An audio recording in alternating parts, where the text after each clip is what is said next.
කරලා හරි පරීක්ෂණ නිරීක්ෂණ තුළින් නිගමනයන් වලට එළඹෙන්න පුළුවන් විද්‍යාත්මක ක්‍රමවේදයක් තියෙන විෂය ධාරාවක්.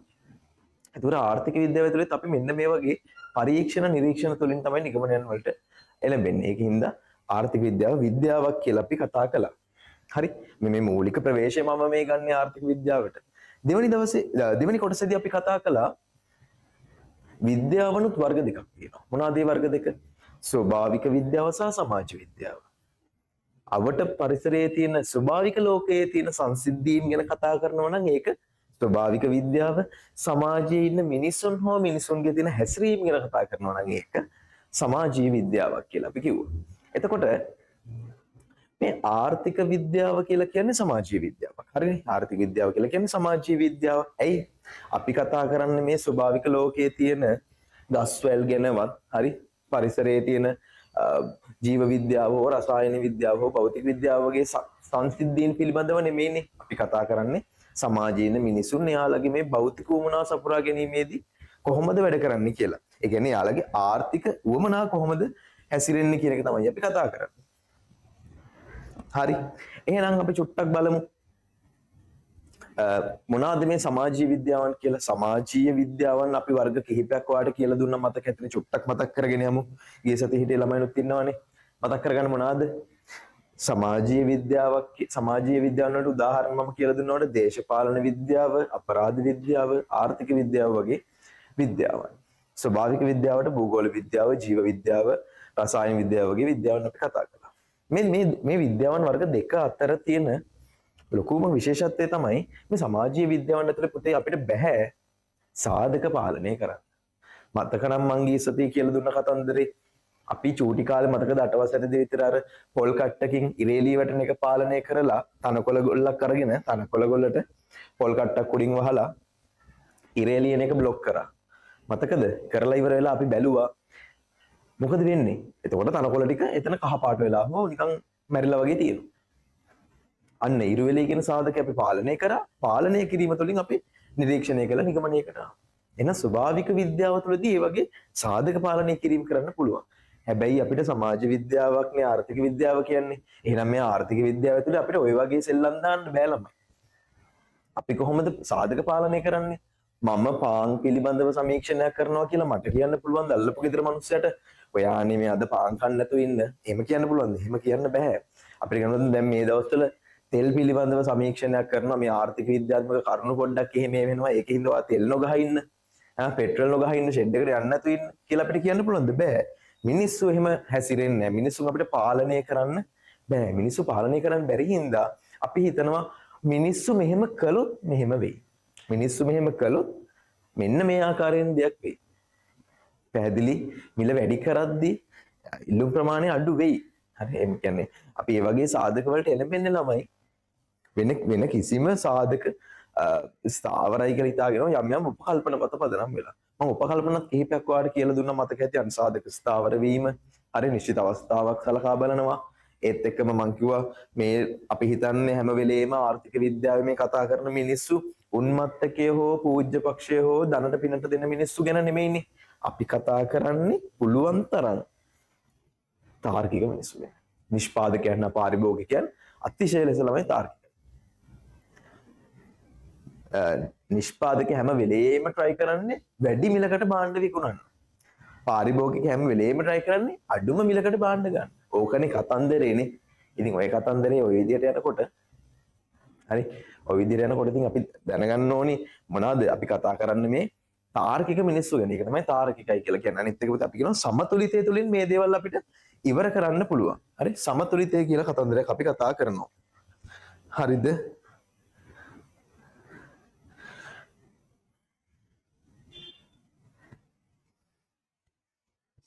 හරි හරි එහෙනම් චුට්ටක් බලමු මොනවද අපි දැන් ඔය ගිය සතියේ කතා කරපු එක තමයි අපි පොඩ්ඩක් කතා කළේ. උපකල්පන කීපයක් කතා කළා. ඊට පස්සේ ආර්ථික විද්‍යාව ගැන මම නිර්වචනයක් දුන්නානේ ඔයාට.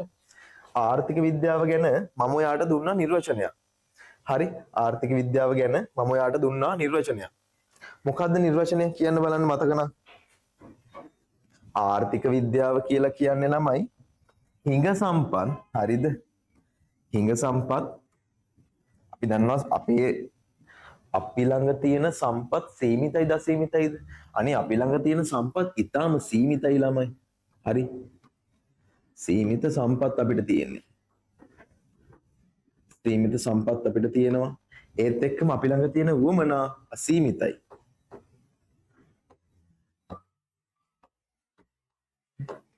මම ආස දේවල් නම් ගොඩයි. ආස දේවල් ගොඩක් තිබ්බට ගන්න බෑනේ. ගන්න මට සල්ලි නෑනේ. නැත්තම් මං ගාව තියෙන සම්පත් ප්‍රමාණය ඊටම සීමිතයිනේ. අන්න ඒක හින්දා අපි කියනවා මොකද්ද? මෙන්න මේ ප්‍රශ්නයේ හින්දා හරි සීමිත හිඟ සම්පත් වලින් අසීමිත මිනිස් සුවමනාවන් තෘප්තිමත් කර ගැනීමට මිනිසුන් කටයුතු කිරීමේදී මොනවාද? අපි කරනවා කාරණා තුනක්. මේ බලන්නකො මොනවාද කාරණා තුන? කාරණා තුන පළවෙනි පුතේ නිෂ්පාදනය හරි නිෂ්පාදනය කරනවා, බෙදා හැරීම සහ පරිභෝජනය. දැක්කද එහෙනම්? සීමිත සම්පත් වලින් අසීමිත මිනිස් උවමනාවන් තෘප්තිමත් කර ගැනීමේදී හරි මිනිසුන් කටයුතු කරන ආකාරය අධ්‍යයනය කරනවා නම් ඒක මොන විද්‍යාවද? ආර්ථික විද්‍යාව. ඉතින් මිනිසුන් හැසිරෙන ආකාර කීයක් තියෙනවද වර්ග? තුනයි. නිෂ්පාදනය, බෙදා හැරීම සහ පරිභෝජනය. ඔය තමයි මූලික ආර්ථික ක්‍රියා කියලා අපි මූලික ආර්ථික කටයුතු කියලා අපි පෙන්වන්නේ. හරි? ඉතින් මෙන්න මේ සම්බන්ධව දේවල් සිදු කිරීම තමයි ළමයි අපි කියන්නේ මොනවා කියලාද? අපි කියනවා මේවට ආර්ථික විද්‍යාවක නිර්වචනය මම වාට චුට්ටක් සංක්ෂිප්තව ඔන්න පෙන්වුම් කළා. හරි. එහෙනම් අද අපිට පටන් ගන්න තියෙන අලුත් තැනකින් තව චූටි කොටසක් නෙමෙයි. හරි. මේක ඔයා හොඳට මේක එකපාර අහගෙන හිටියොත් ආයේ ඔයාට කිසිම විදියකින් මේක පොඩ්ඩක්වත් වරදින්නේ නැහැ. සහ මේක සුපිරියටම වඩ ගොඩ දා ගන්න පුළුවන්. හරි. හින්ද වගේ අවධානය තමයි මේ ලාභي තාම වැදගත් වෙන්නේ. හරි. ඒ හින්දා අවධානය හරි පිළිවෙලට තියාගන්න. ඔන්න අහන්නකො මම මේ කියන කතාව. මම කියනවා අද වැස්සොත් හොඳයි. තව කෙනෙක් කියනවා අපෝ අද නම් වහින්න එපානේ. තමන් අද බයිසිකල් එකේ ආවේ. ඒ හින්දා අද නම් වහින්න එපා. හරි. මම කියනවා අද නම් හොඳට පෑවුවොත් හොඳයි. තව කෙනෙක් කියනවා නෑ නෑ අද වැස්ස නම් හරි ගොඩක් රස්නේ මේ දවස්වල. දැන් මේ කිව්ව කතාව ඔප්පු කරන්න පුළුවන්ද බැරිද? සහ මේක මම කියන්නේ මේ විද්‍යාත්මක කරුණක්ද? එහෙම නැත්නම් විෂයානුබද්ධ කරුණක්ද? නැත්නම් මම මේ මට හිතන දේද කියලා. ඔය තමයි ප්‍රශ්නේ. මොකද්ද? ඇත්තටම ඒ කරුණ ළමයි ඔප්පු කරන්න පුළුවන් කරුණක් නෙමෙයිනේ. හරි. ඒක වැස්සොත් හොඳයිද වැස්ස නැත්නම් හොඳයිද කියලා කියන කරුණ වගේ හරි අපිට කියන්න බැහැ නේක මම මට හිතන දේ නේ ළමයි කියන්නේ. මම මට හිතන දේ කියලා ප්‍රකාශ වලට අපි කියනවා අභිමතානුරූපී ප්‍රකාශ කියලා. හරි. ඒ වාගේ කිසිම විද්‍යාත්මකව තහවුරු කිරීමක් හෝ සත්‍යාපනය මොකද්ද? ඔප්පු කරන්න බැරි කතා තමයි ඔය අභිමතානුරූපී කතා කියලා කියන්නේ. අනිත් කතා වර්ගය තමයි ප්‍රකාශ වර්ගය තමයි යථානුරූපී ප්‍රකාශ. යථානුරූපී ප්‍රකාශ කියලා කියන්නේ ළමයි හරි හෝ වැරදි ඒවා සත්‍යාපනය කරන්න පුළුවන් නම් අපි ඒවට කියනවා යථානුරූපී ප්‍රකාශ කියලා. හොඳට අහන්නකෝ මම මේ කියන කතාව. අපි ඕනම දෙයක් විද්‍යාත්මකව නම් නිගමනය කරන්නේ කොහොමද? යමක් අතීතයේ පැවතුන තත්වයක් වර්තමානයේ පවතින ආකාරයත් අනුව අනාගතයේත් මේක මේ විදිහට වෙයි කියලා අපිට නිගමනය කරන්න පුළුවන් දේවල්. චුට්ටක් බර වැඩිද නැහනේ? දේවල් වලට අපි කියන යථානුරූපී ප්‍රකාශ. ඔන්න බලන්න උදාහරණයක් මම කියන්නම්. මම කියනවා ඔයාට හිරු නැගෙන හිර දිශාවෙනි. දැන් මේ ප්‍රකාශය යථානුරූපීද අභිමතානුරූපීද කියලා මම ඔයාගෙන් අහුවොත් ඔයා මොකද දෙන උත්තරේ? ඔයා හිතනවා මේ ප්‍රකාශය යථානුරූපී ප්‍රකාශය. ඔව් ඇයි? මේක ඔප්පු කරන්න පුළුවන් නේ. නැගෙන හිරට අරන් ගිහිල්ලා බලන් ඉන්නවා. ඔන්න උදේ. යමක් පැවතුන ආකාරයත් වර්තමානයේ පවතින ආකාරයත් ඇසුරින් අනාගතයේ වෙන ආකාරය ගැන කියනවා නම් ඒවා යථානුරූපී ප්‍රකාශ. ඔය බලන්න. ඉර කලින් නැග්ගේ කොහෙද? මේ ජීවිත කාලේ හැමදාම ඉර නැග්ගේ නැගෙනහිර පැත්තේ. එහෙනම් මේ වෙනකොටත් නගින්නේ නැගෙනහිර පැත්තේ. අනාගතයේත් ඒක ඒ විදිහටම තමයි. මම තව එකක් කියන්න. දුම්බීම පිළිකා ඇති කරයි. විද්‍යාත්මකව තහවුරු කරලා තියෙනවා දුම්බීම පිළිකා ඇති කරන කතන්දරයක් කියලා. හරිනේ. දෙවෙනි එක දුම්බීම පිළිකා ඇති කරයි කියලා කියන කතාව මෙහෙම හිතන්නකෝ. දුම්බීම පිළිකා ඇති කරයි කියලා කියන එක විද්‍යාත්මකව තහවුරු කරලා තියෙනවා. ඒ වගේම අතීතයේ දුම්බීපු මිනිසුන්ට පිළිකා හැදුනා වර්තමානයේ තේදෙනවා අනාගතෙත් ඒක ඒ විදිහටම වෙන්න පුළුවන්. හරි. එච්චර අවශ්‍යත් නැහැ. ඔයා මෙන්න මේ කරුණ ඔළුවට දාගත්තා නම් හරි. යම් කිසි ප්‍රකාශයක් හරි හෝ වැරදි සත්‍යාපනය කළ හැකි නම් ඒවා යථානුරූපී ප්‍රකාශ. දුම්බීම පිළිකා ඇති කරයි. ඔන්න හොඳ උදාහරණයක්. තව උදාහරණයක් තමයි මම කියන අපේ රටේ ජනගහනය මිලියන 22ක. නැත්තම් මම කියනවා අපේ රටේ ජනගහනය මිලියන 42ක. හරි මම කියන ප්‍රකාශය වැරදි ළමයි. මම කියන ප්‍රකාශය වැරදි. ඒතර ඔයා හිතනවා මේක අභිවතාන රූපී එකක් කියලා. නෑ. මේක අභිවතාන රූපී ප්‍රකාශයක් නෙමෙයි. ඒත් මේක මොන ප්‍රකාශයක්ද? ඒත් මේක යථානුරූපී ප්‍රකාශයක්. ඕක තමයි ගොඩක් ළමයි වරද්ද ගන්න පොයින්ට් එක.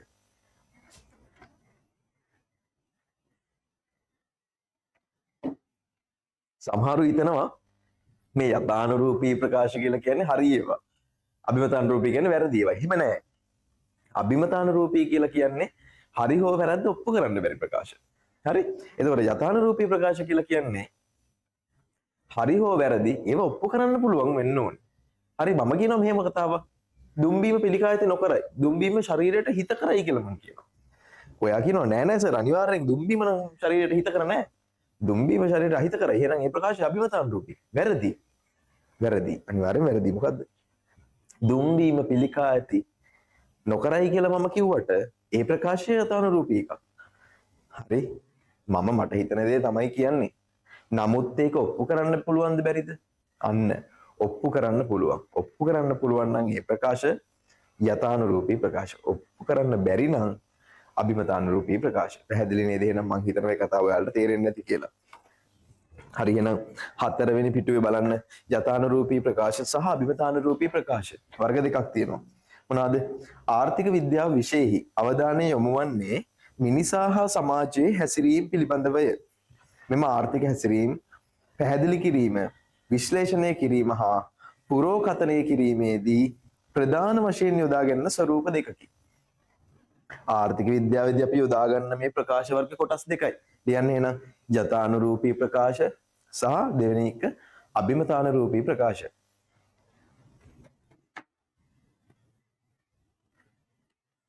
දැන් හරියට ඉගෙන ගත්තත් කාලයක් යද්දී අමතක වෙන්න පුළුවන්. ඒකින්ද ඒක අමතක කරගන්න මෙපා. ඔප්පු කරන්න පුළුවන් නම් යථානුරූපී, ඔප්පු කරන්න බැරි නම් අභිමතානුරූපී. කෙනෙක්ගේ ලස්සන කියන එක ගන්න බලන්න. කෙනෙක්ගේ ලස්සන කියන්නේ එයාට අභිමතානුරූපී කතන්දරයක්. මට ලස්සන හැංගෙන්න දේ තව කෙනෙක්ට ලස්සන හැංගෙන්න නැති වෙන්න පුළුවන්. හරි? තව කෙනෙක්ට ලස්සනයි කියලා හිතන දේ අපිට හිම නැති වෙන්නේ. ඒක අභිමතානුරූපී ප්‍රකාශ. නැත්තම් මේ ලෝකෙින් හැමෝම එකම කෙනෙක්ව අසල් බඳලා ඉන්න පෙළමයි. හරි යථානුරූපී ප්‍රකාශ වලට මෙන්න මේ විදිහට ලියා ගන්න. අර ස්පේස් එකක් තියෙනවා එතන ලියා ගන්න යථානුරූපී ප්‍රකාශ වලට මෙන්න මේ විදිහට. යථානුරූපී ප්‍රකාශ වලට මෙන්න මේ විදිහට ලියා ගන්න.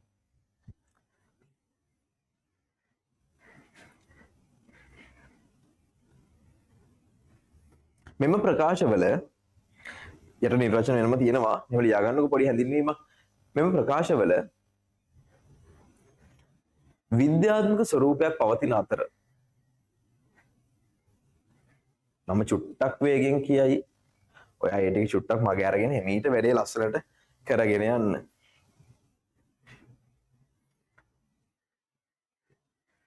මෙම ප්‍රකාශවල විද්‍යාත්මක ස්වරූපයක් පවතින අතර මෙම ප්‍රකාශවල විද්‍යාත්මක ස්වරූපයක් පවතින අතර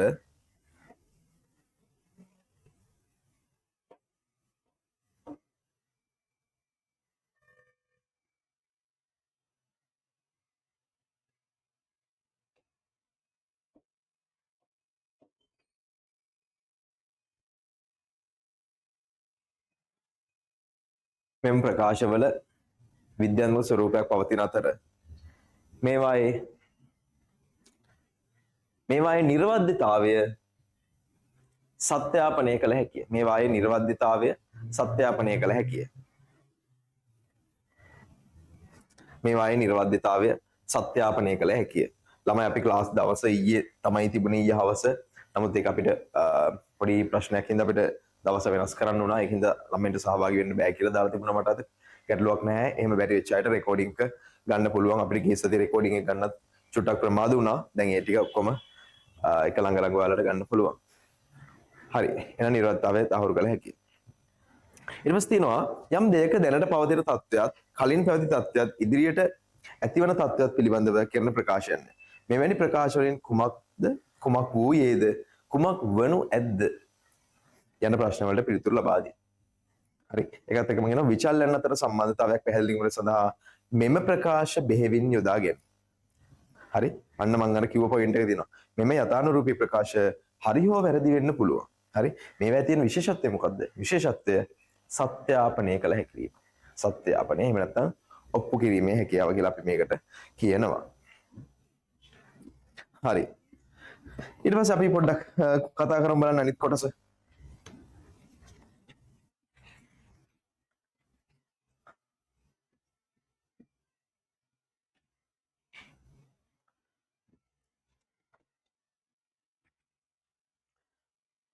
තව පොඩි කාරණාවක් මතක් තියාගන්න මේ යථානුරූපී ප්‍රකාශ වලට අපි කියනවා මේවා මේ ගොඩාක් විෂයන් හා බැඳලා තියෙනවනේ. හරි විෂයන් සමග සම්බන්ධ වෙලා තියෙන හින්දා අපි මේවට කියනවා විෂයානුබද්ධ ප්‍රකාශ කියලා කියනවා. හරි. ඒත් එක්කම මේ අභිමතානුරූපී ප්‍රකාශ වලට අපි කියන්නේ පුද්ගල බද්ධ ප්‍රකාශ කියලා. මොකද ඒවා මම කිව්වාට පුද්ගල අභිමතය මත නැදලා තියෙන නිසා. හරි පොඩ්ඩක් අභිමතානුරූපී ප්‍රකාශ පැත්තට අපි ලියා ගමු මෙන්න මේ විදිහට. අභිමතානුරූපී ප්‍රකාශ කියලා කියන්නේ හරි අභිමතානුරූපී ප්‍රකාශ කියලා කියන්නේ යන්න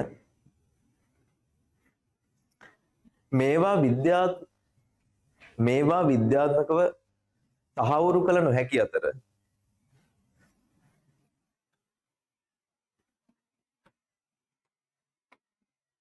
මේවා විද්‍යාත්මකව තහවුරු කළ නොහැකි අතර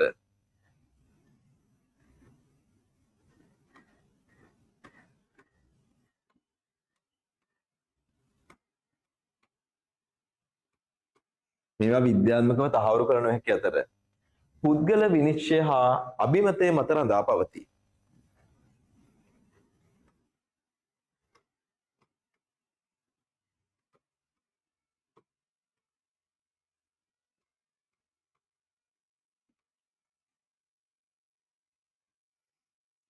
පුද්ගල අභිමතය හා විනිශ්චය මත රඳා පවතී. පුද්ගල අභිමතය හා විනිශ්චය මත රඳා පවතී. හරි. ප්‍රකාශ වර්ග දෙකයි ළමයි එන. ප්‍රකාශ වර්ග දෙකයි ඒ දෙක අපි කතා කළා. මොනවද ප්‍රකාශ වර්ග දෙක? අභිමතානුරූපී ප්‍රකාශ සහ යථානුරූපී ප්‍රකාශ. යම් දෙයක් පැවතිය යුත්තේ කෙසේද? සිදුවිය යුත්තේ කෙසේද? යන්න පිළිබඳව කෙරෙන ප්‍රකාශයන්ය. එනම් යම් කිසි දෙයක් සිදුවිය යුතු ආකාරය පිළිබඳව අවධානය යොමු කරන ප්‍රකාශ වේ. මේවායේ නිර්වද්‍යතාවය සත්‍යාපනය කළ නොහැකි වේ. දැක්කනේද පොයින්ට් එක? හොඳට පොයින්ට් එක අල්ලගන්න. අභිමතානුරූපී නම් සත්‍යාපනය කරන්න බෑ. යථානුරූපී නම් සත්‍යාපනය කරන්න පුළුවන්. තවද මේ ප්‍රකාශයම ප්‍රකාශ කරන පුද්ගලයාගේ දර්ශනය ආගම තත්ත්වය මතවාද ආදී මත ගොඩ නැගී ඇත කියලා කියනවා. හරිද? එහෙනම් ඒවා ඒක නිසා ඒවා පුද්ගල බද්ධ ප්‍රකාශ කියලා අපි කියනවා. මොකද මිනිස්සෙක් යම්කිසි ප්‍රකාශයක් කතා කරන්න බලන්න දැන් දේශපාලන තර්ක ළමයි ගොඩක් ඒවා අභිමතානුරූපීනේ. බහුතරය අභිමතානුරූපී. ඒකින්ද තමයි කවදාවත් ඔය තියෙන ටීවී ප්‍රෝග්‍රෑම්ස් වලට වෙලා මිනිස් දේශපාලඥයෝ රණ්ඩු වෙලා එක්කෙනෙක් පෙරදිලා ගෙදර යන්නේ නැත්තේ හැමදාම ඒකයි. මේ කරන සියලුම ප්‍රකාශ මොනවාද? අභිමතානුරූපී ප්‍රකාශ. එතකොට මේ අභිමතානුරූපී ප්‍රකාශ වල නිර්වද්‍යතාවය අපිට පෙන්වන්න බෑ. හරි. ඊළඟ එහෙනම් අපි ඒ කතාවත් කතා කරා. ඊට පස්සේ පොඩි එක්සැම්පල් එකක් තියෙනවා. ඒකට මම දෙන්නම්. ඔයාලට 5 minutes වගේ දෙන්නම්. 5 minutes වගේ දෙන්නම් ඒක කරන්න. බලන්න 5 minutes අවශ්‍ය නැහැ. ඔව් විනාඩි 4ක් වගේ ඇති.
හරි ඇති නේද ළමයිකට වෙලාව ශ්‍රමිකයන්ගේ වැටුප් 120කින් ඉහළ නැංවිය යුතුය. ශ්‍රමිකයන්ගේ වැටුප් ඉහළ නංවන්න ඕනි කියලා කියන්නේ කවුද? කියන්නේ ශ්‍රමිකයෝමනේ මම හැමදාම ශ්‍රමිකයන්ගේ වැටුප් ඉහළ නංවන්න ඕනි කියලා. කවුද සේවකයාට සේවය ලබා ගන්න පුද්ගලයා. ඒ කියන්නේ අපි හිතමුකෝ කම්පැනි ගන්න කම්පැනි අයිතිකාරයා කියලා. එයා කැමති නෑ ශ්‍රමිකයාගේ වැටුප් වැඩි කරන්න. හැමෝම නෙමෙයි බහුතරය. ඒක ඕක තමයි සාමාන්‍යයෙන් තාර්කික මිනිස්සුන්ගේ තියෙන කතන්දරය. ඒකින්ද ඒ ප්‍රකාශය මොන ප්‍රකාශයක්ද? අභිමතානුරූපී ප්‍රකාශයක්. දෙවෙනි එක බලන්න. දුම්පානය කිරීම ශරීරයට හිතකර වේ. හිතකර නෑ අහිතකරයි. විද්‍යාත්මකව හැබැයි සනාථ කරන්න පුළුවන්.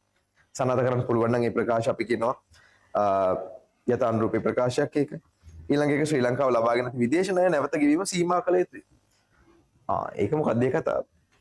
නෑ තව කෙනෙක් දැන් සමහර මිනිස්සු ඉන්නවනේ එක එක ආකාර ළමයි අපිට සමාජයෙන් දකින්න පුළුවන්. සමහර මිනිස්සු සල්ලි ගන්නකවා ණය ගෙවන්න යලා එහෙම ලොකු බයක් නෑ සහ කැමැත්තක්. සමහර මිනිස්සු ණයට හරි බයයි. ඒතකොට ණයට බය මිනිස්සු කියේ එහෙම අම්බෝ ණය ගත්තොත් ඒවා ඉක්මනට ගෙවන්න ඕනේ. හරි තව කෙනෙක් කියනවා එහෙම ඉතින් ණය ගෙවන්න හදිස්සි වෙන්න ඕනේ අපිටත් නෑ නේ. අන්න ඒ වගේ තමයි ළමයි මේ කතන්දරේ. ලංකාව ගත්ත ණය ටික එහෙම ගෙවන්න ඕනේ නෑ කියලා කියනවා නම් ඒක යථානුරූපී ප්‍රකාශයක් නෙමෙයි ඒක අභිමතානුරූපී ප්‍රකාශයක්. මොකද ඒක තව කෙනෙක් වෙනස් විදිහකට ඔක දකින්න පුළුවන්. ඊළඟ එක ශ්‍රී ලංකාවේ උද්දමන අනුපාතිකය 100ට 2යි. හරි උද්දමන අනුපාතිකය මොන අගයක් හෝ වෙන්න පුළුවන් 100 නෙමෙයි වෙන්න පුළුවන්. අපිට ගාණ දරගන්න ඕනේ නැහැ මේ ප්‍රකාශය යථානුරූපීද අභිමතානුරූපීද කියලා කියන්නේ. අපි දන්නවා මේක ඔප්පු කරන්න පුළුවන්. මහ බැංකු රිපෝට් එක අරන් බැලුවොත් මහ බැංකුවේ වාර්තාව අරන් බැලුවොත් අපිට බලන්න පුළුවන් මේක ඇත්ත අගය කීයද කියලා. එහෙනම් මේ ප්‍රකාශය යථානුරූපී ප්‍රකාශයක්. සීඝ්‍ර උද්දමනය තුළින් දිළිඳු ජනතාව සහ ධනවත් පුද්ගලයන් අතර ආදායම් පරතර ඉහළ යනවා. ඒ කියන්නේ කතන්දරේ මේකනේ උද්දමනයකදී ආදායම් පරතර ඉහළ යනවා කියන එකනේ. ඉතින් උද්දමනයක් වුණාම මොනවද වෙන්නේ කියලා චුට්ටක් හිතලා බලන්න. නිකන් හිතන්න උද්දමනයක් වුණාම මොකද්ද වෙන්නේ? උද්දමනයකදී ළමයි මිනිස්සු වර්ග දෙකක් ඉන්නවා සාමාන්‍යයෙන් පොදුවේ ගත්තාම. අම්බ කරන මිනිස්සු වර්ග දෙකක් ඉන්නවා. එකක් තමයි විචල්්‍ය ආදායම් ලබන්නන්. අනිත් කට්ටිය ස්ථාවර ආදායම් ලබන්න. මම මේ කියනවාට එක ප්‍රවේශයක් විතරයි. මේ වගේ තව පැතිකඩ ගණනාවකින් මට මේ කතන්දරේ වාට පැහැදිලි කරන්න පුළුවන්. මෙතන තාම යාට උද්දමනය ගැන උගන්වන්න වෙලාවක් නෙමෙයි මේක. මේ ප්‍රකාශය යථානුරූපීද අභිමතානුරූපීද කියන එක නෙවෙන්නේ. හරිද? එතකොට හරි ඒකින්ද මේ හිතන්නකෝ විචල්්‍ය ආදායම් ලබන්නන් කියලා කියන්නේ මේ ආදායම වෙනස් කරගන්න පුළුවන් මිනිස්සු. ස්ථාවර ආදායම් ලබන්නන් කියලා කියන්නේ එහෙම ආදායම් වෙනස් කරගන්න බැරි අය. රජයේ සේවකයෝ වගේ. රජයේ සේවකයන්ට උද්දම භාණ්ඩවල මිල වැඩි වෙනකොට ළමයි එයාලගේ ආදායම එයාලට අවශ්‍ය විදිහට වෙනස් කරගන්න බැහැනේ. ඒවට ගැසට් නිවේදන සහ චක්‍රලේඛ වගේ ලොකු ප්‍රොසීඩර් එකක් කරානේ එයාලගේ පඩි වැඩි වෙන්නේ. හරි. පෞද්ගලික අංශයේත් මේක සාමාන්‍ය දුරකට තියෙනවා ළමයි. එහෙම සැලරි එක බඩු මිල වැඩි වෙන ප්‍රතිශතයෙන්ම සැලරි වැඩි වෙන්නේ නැහැ. නමුත් ඔයා හිතන්නකෝ වෙළඳාම් කරන අය, බිස්නස් කරන අය, ව්‍යවසායකයෝ වගේ කට්ටිය රට ඇතුළේ ඉන්න මෙයාලට ඕනි විදිහට එයාලගේ ආදායම වෙනස් කරගන්නවා. බහුතරය. පුළුවන් තරම් එයාලා try කරන්න මොනවද? එයාලගේ වියදම කව වෙන විදිහට එයාලා වැඩේ උස්ස මේ මිල උස්ස ගන්න. හරි. ඒතකොට එහෙනම් ඔන්න එක කතන්දරයක් මම කිව්වා. ඒතකොට තව සමහර වෙලාවල් වලදී උද්දමනය නිසා ඔන්න වගේ සිදුවීම් ඇති වෙන්න පුළුවන්. හරි. ඒතකොට මේ වගේ දේවල් හින්දා වෙන්නේ මොකද්ද? වෙන්නේ අර ස්ථාවර ආදායම ලබන්න නැත්තම් උද්දමනයකදී ළමයි තව දේවල් වෙන්න පුළුවන්. මොනවද? ණයට ගත්තා කෙනෙක් ණයට දුන්නා කෙනෙක්. හරි. මම තව කෙනෙක්ට ණයට දුන්නා කියලා හිතන්නකෝ. මම අවුරුද්ද මුල සෙරප්පු දෙකක් ගන්න කියලා හිතන් හිටියා රුපියල් 1000ක්. අවුරුද්ද මුල රුපියල් 1000ක සෙරප්පු දෙකක් මම ගන්න කියලා හිතන් හිටියා කියලා හිතන්න. හරි අවුරුද්ද මුල රුපියල් 1000 ඊයේ සෙරප්පු දෙක. මම යාළුවට දෙනවා මචං මම සෙරප්පු දෙකක් ගන්න තියන් ඉන්නේ. හැබැයි මම ඔයාලට කමන්නේ 1000 දෙන්නම්කෝ. අවුරුද්ද අන්තිමට යාළුවා ආයේ මට සල්ලි ගෙනලා දෙනවා. අවුරුද්ද අන්තිමට යා මට 1000 ගෙනත් දෙනවා. මං කියනවා මේ දැන් මම සෙරප්පු දෙකක් ගන්නනේ. ඉතින් අවුරුද්ද අන්තිමට කියනවා මේ අර යාළුවා කියනවා මේ අර එදා ඔයාගෙන් ඉල්ලගත්ත රුපියල් 1000 මෙන්න කියලා ගෙනත් දෙනවා. මං කියලා කියලා සල්ලි ටික අරගෙන හරි මම සල්ලි ටික අරගෙන මං යනවා කඩේ. දැන් අවුරුද්ද අවසන් වෙලා මං කඩේ ගිහිල්ලා සෙරප්පු දෙකක් ගන්න වලට 1000ක් නෙවෙයි දැන් සෙරප්පු දෙක 1100ක් වෙලා. ඒ කියන්නේ උද්දමනයකටපත් වෙනවා. ඉතින් ඒ වගේ අවස්ථාවලදී ණයට දුන්න කෙනාට පාඩුවේ ගත්ත කෙනාට වාසි වෙන්න පුළුවන්. ඉතින් ඔය වගේ එක කාරණා අපිට මේ උද්දමනයේදී පෙන්වන්න පුළුවන්. ඉතින් කොහොම වුණත් උද්දමනයකදී මේ ආදායම වැඩි කරගන්න පුළුවන් මිනිස්සු ඉහළට යන අතර ආදායම වෙනස් කරගන්න බැරි මිනිස්සු එයාලා ඊටම දරිද්‍රතා මට්ටමකට වැටෙනවා. ඉතින් ඒක හින්දා අපිට ඒක ප්‍රකාශ ළම ඔප්පු කරන්න පුළුවන්. ආර්ථික විද්‍යාත්මක ඔප්පු කරන්න පුළුවන්. ඔප්පු කරන්න පුළුවන් හින්දා ඒක යථානුරූපී ප්‍රකාශයක් කියලා අපි කියනවා. 6 වෙනි එක කෘෂි අංශයේ දායකත්වයේ තාමත් පහළ මට්ටමක පවතිනවලු. ඉතින් ඒක ඒකත් අපිට පෙන්වන්න පුළුවන් මහ බැංකුවේ වෙනවා අපේ නිෂ්පාදන කොහොමද අපේ දළ දේශීය නිෂ්පාදිතය සමන්විත වෙලා තියෙන්නේ කියලා. කෘෂි කාර්මික හා සේවා කියලා අංශ තුනක් යටතේ අපි ප්‍රධාන වශයෙන් බෙදනවා. ඉතින් එතකොට අපිට බලන්න පුළුවන් කෘෂි අංශයේ ඇත්තටම දායකත්වය අර අනිත් අංශ වලට සාපේක්ෂව අඩු ප්‍රමාණයක්ද තියෙන්නේ වැඩි ප්‍රමාණයක්ද කියන එක අපිට බලන්න පුළුවන්. හරි බලන්න පුළුවන් කියලා කියන්නේ මොන ප්‍රකාශයක්ද? යථානුරූපී ප්‍රකාශයක්. ඊට පස්සේ MCQs කිහිපයක් තියෙනවා. පළවෙනි එක 2018 ආපු ප්‍රශ්නයක්. පහත් සඳහන් ප්‍රකාශ අතරින් අභිමතානුරූපී ප්‍රකාශයක් වන්නේ මොකක්ද කියලා අහනවා. පළවෙනි එක බලන්න. ඉන්ධන මිල ඉහළ යාම තුළින් විදුලි මෝටර රථ සඳහා ඉල්ලුම ධෛර්යවත් කරන්නේ. හරි. එහෙම දැන් ඒක නම් හොඳම කතන්දරයක් ළමයි. දැන් බලන්න මේ දවස්වල වැඩිපුරම වෙන්නේ මොකද්ද? ඉන්ධන මිල ඉහළ ගිහිල්ලා තියෙන්නේ. ඉන්ධන මිල ඉහළ ගිහිල්ලා තියෙන්නේ. එතකොට විදුලි මෝටර රථ සඳහා තියෙන ඉල්ලුම ධෛර්යමත් වෙනවද? ධෛර්යමත් වෙනවද? ඉලෙක්ට්‍රික් කාර් වල සරලව හිතන්න ඕන එකක්. බර වචන වලින් හිතන්න එපා. මේ පෙට්‍රල් වල මිල ගණන් ගියාම මිනිස්සු වැඩිපුර මූව් වෙනව නේද? BYD වගේ BYD ඔය තියෙන දැන් අලුතෙන් ආවිලා තියෙන වාහන වලට මිනිස්සු වැඩිපුර මූව් වෙන්න මාරු වෙන්න පටන් ගන්නවා තියෙනවා. හරි. ඉතින් එන එක ධෛර්යමත් කරනවා. ඒ කියන්නේ ඔය කියලා තියෙන ප්‍රකාශනයක් වැරදි වුණාට ඒක යථානුරූපී ප්‍රකාශයක්. ආදායම වැඩිවන්නේ නම් සුඛෝපභෝගී භාණ්ඩ අලවිය පහළ වැටෙන්නේ. නෑනේ ආදායම වැඩි වෙනකොට මිනිස්සු ආදායම වැඩි වෙනකොට සුඛෝපභෝගී භාණ්ඩ වලට යන්නේ. අපි හිතමුකෝ ෆෑන් එක කියන භාණ්ඩයට AC එක කියලා කියන්නේ සුඛෝපභෝගී භාණ්ඩයක් කියලා. එහෙනම් මම ආදායම වැඩි වෙනකොට AC ඉල්ලුම වැඩි කරනවද? අඩු කරනවද? වැඩි කරනවා. එහෙනම් ඒකත් යථානුරූපී ප්‍රකාශයක්. ඊතරින් කියලා තියෙන එක නම් වැරදි. නමුත් ඒක යථානුරූපී ප්‍රකාශයක්. ලැප්ටොප් මිල පහළ වැටෙන විට මිනිසුන් ඒවා වැඩියෙන් මිලදී ගනි. ඔව්. භාණ්ඩ එක මිල පහළ වැටෙනවා නම් සාමාන්‍ය භාණ්ඩ වල මිල පහළ වැටෙනවා නම් මිනිස්සු ඒවා ගොඩාක් මිලදී ගන්නවා. ඔක තමයි සාමාන්‍ය කතන්දරේ දැකලා තියෙනවා නේද? ගොඩක් තැන්වල ළමයි සේල් දාන්නේ. සේල් කියලා ඔයාලා වන්දන්නේ ගොඩක් තැන්වල. ඔන්න ඔය කතන්දරේ හින්දා තමයි මිල අඩු වුණා කියලා අපි හිතනවා. සමහර වෙලාවට සේල් එකකදී වෙන්නේ නැහැ මිල අඩුවීමක්. මෙහෙම දෙයක් ඔයා හිතන්න. සමහර වෙලාවට සේල් එකකදී භාණ්ඩයක මිල අඩුවීමක් සිද්ධ වෙන්නේ නැති වෙන්න පුළුවන්. හරි. කියන රුපියල් 1000යි කියලා ගහලා තියෙන එක කපල ඉවරලා මම කපලා බෝඩ් එකක් ගහලා තියෙනවා සේල් කියලා. හරි. සේල් කියලා ගහලා තියෙනවා රුපියල් 500යි කියලා. හරි. හැබැයි ඔය ඇත්තටම හිතලා බැලුවොත් මේකේ මිලත් ඇත්තටම වෙන දවසක ගිහිල්ලා බලුවනම් ඇත්තම ගන්න 500ක් වෙන්නත් පුළුවන්. 500ක් වෙන්නත් පුළුවන්. මොකටද 1000යි කියලා ගහලා සේල් කියලා ගහලා 500ක් කියලා ආයේ මිල පල්ලයට දාලා තියෙනවා. මේ කඩේ වෙන දවසක ගියා නම් 500 තමයි භාණ්ඩ විකුණලා ඇත්තේ කියලා කියන්න හිතන්න පුළුවන්. හරි. නමුත් මේ මිනිස්සු try කරන්නේ මොකද? භාණ්ඩ වල මිල අඩු වුණා කියලා කියනකොටම අපි දැනගන්නවා මොකද? මේ કૃතිමව පෙන්නනවා. ඒක භාණ්ඩේ මිල අඩු වුණා කියන કૃතිමව පෙන්නනවා. ඇයි કૃතිමව පෙන්නන්නේ? ඒ පෙන්නන්නේ. එතකොට පුළුවන් වෙනවා භාණ්ඩේ ඉල්ලුම් ප්‍රමාණය වැඩි කරගන්න. හරි. ඉතින් ඒ වගේ ලැප්ටොප් වල මිල දැන් මෙතන මේ වගේ කතන්දරයක් නෙමෙයි. එතන නම් කියන්නේ මම මේක නිකන් ඔයාලට දැනගන්න කිව්වේ. ලැප්ටොප් වල මිල පහළ බහිනකොට අනිවාර්යෙන් ඉල්ලුම් ප්‍රමාණය වැඩි වෙනවා. ඒක සත්‍ය කතන්දරයක්. සත්‍ය හෝ අසත්‍ය වේවා ඒවා ඔප්පු කරන්න පුළුවන්. හතරවෙනි එක නිවාස හිමියන්ගෙන් අය කරන ගෙවල් කුලි රජය විසින් පාලනය කර යුතුය. දැන් නම් පොඩ්ඩක් ඔය ප්‍රකාශ දැන් 2018 ප්‍රශ්න ඇහුවට දැන් නම් රජයෙන් ටිකක් ඇත්තටම ඔක පාලනය කරනව නේද? හැබැයි මේ පාලනය කරා කියලා මගේ යථානුරූපී එකක් වෙනවද? දැන් නෑ 2018 දී එහෙම පාලනය කරේ නැහැ. ඒකින්ද අභිමතානුරූපී දැන් යථානුරූපී. එහෙම වෙන්නේ නැහැ. මෙතන කියන්නේ මොකද්ද? මෙතන කියන්නේ මොකද්ද? රජය විසින් පාලනය කළ යුතුය කියලා කියන්නේ. යුතුය කියලා කියන වචනේ කියලා තියෙනවා. ඉතින් ඒ කියන්නේ කෙනෙක්ට හිතන දෙයක් නෙමෙයි. එහෙනම් ඒක තමයි හරි උත්තරේ. හතරවෙනි එක අභිමතානුරූපී ප්‍රකාශය. ඒ කියන්නේ එකට හතර උත්තරේ. ඊළඟ එක පහත් සඳහන් දෑ අතුරින් අභිමතානුරූපී ප්‍රකාශයක් වනුයේ කවරක්ද කියලා අහනවා. අභිමතානුරූපී ප්‍රකාශයක් වන්නේ කවරක්ද කියලා අහනවා. ආර්ථික විද්‍යාඥයෝ ස්වභාවික සම්පත් ප්‍රතිස්ථාපනය කළ හැකි හා කළ නොහැකි වශයෙන් වර්ග කරනවා කියලා කියනවා.